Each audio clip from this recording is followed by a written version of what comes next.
You're understanding that you are focusers of energy, that you are on the leading edge of thought, that this contrast in which you may feel engulfed helps you to focus, and that you are, more than anything, focusing mechanisms. That it is through your focusing mechanism that you achieve your vibrational stance, and it is that vibrational stance, that point of attraction, that equals your life experience. Yes? So you are enjoying the contrast of your time and space? Are you enjoying the evolution of your desire? Now that is an important question. Are you enjoying how your desire never really ends, no matter what it is, that it keeps evolving, that you keep amending it? Are you enjoying how you set forth what you think is a completed desire, and through your willingness to deliberately choose thoughts, you manage to achieve vibrational harmony with that desire?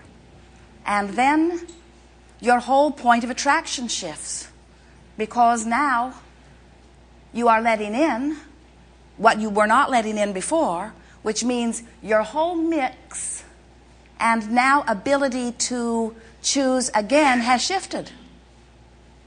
You're never happy, are you? That is a very good thing.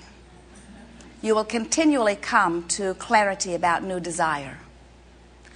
You will continually come to new awareness that your desires will be eternally amended.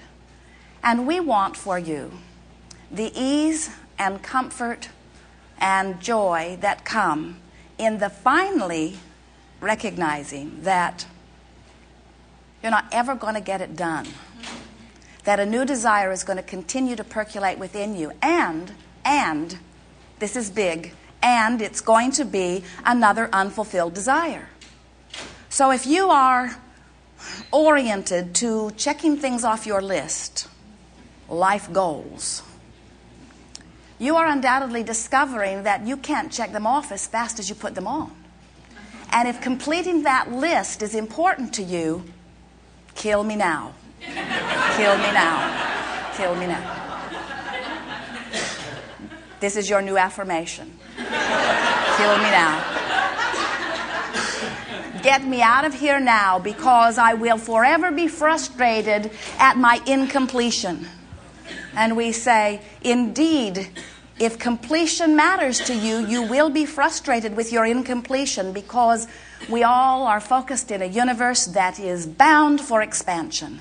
And that expansion means a new idea that is not fulfilled yet. So, when you begin to get into this rhythm of a new desire being born, and it's fresh, it's bright, it's new, it's life-giving.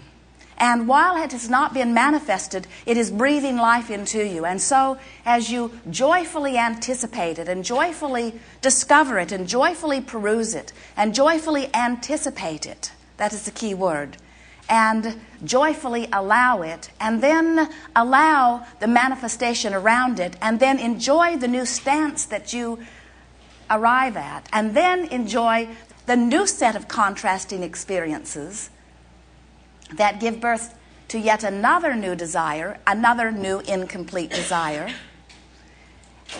But you have this knowledge now. You know that anything that you desire that you can bring about. You have this knowledge that you are about achieving vibrational harmony with your own desire. You have this knowledge that the basis of your world is well-being. And so you don't stand as you may have once stood, or as some now stand, in a sort of panicked feeling of incompletion of something important. Instead, you understand that everything is coming to you, and that there is no rush in any of it, and that well-being is the basis of all things, and that your work is to relax into that knowledge of well-being, and then allow this magical, it isn't magic, it seems like magic, especially when you first begin to allow it, allow this seemingly magical, universal response to you. It is so delicious when you finally understand that you are the center of your universe, and that all that you know as source is aware of you. And that when contrast or variety, whatever you want to call this mix of opportunity, when contrast inspires you to a preference, soft or big, that all that is hears it immediately and responds to it. When you say, ask and it is given, you have never found more accurate words, because when you ask, even at a cellular level, source energy responds. Sometimes our physical friends don't know that because they feel like they've been asking all over the place. They feel as if they've been asking, and there are all kinds of things that they're either asking to leave them or asking to come to them, and it feels to them that they are not coming or they are not going. And we say, oh, your request has been answered. And if you are not living it already, then you must not, then you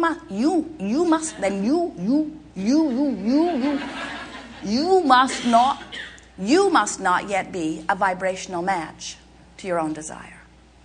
That's all there is to it. In other words, creating is about lining up energy in you. It's not about lining everything else up. It's not about getting anybody else in the universe even to agree with you. It's about you being a vibrational match to your own desire. It's about the mix within you. You're the only one who can get in your way. You are the only one who can hurt you. You are the only one who can put yourself in a vibrational place where you are not in harmony with your own desires. And the good news is, every single time you're doing it, to any degree, you have an emotional indicator that lets you know that you're doing it.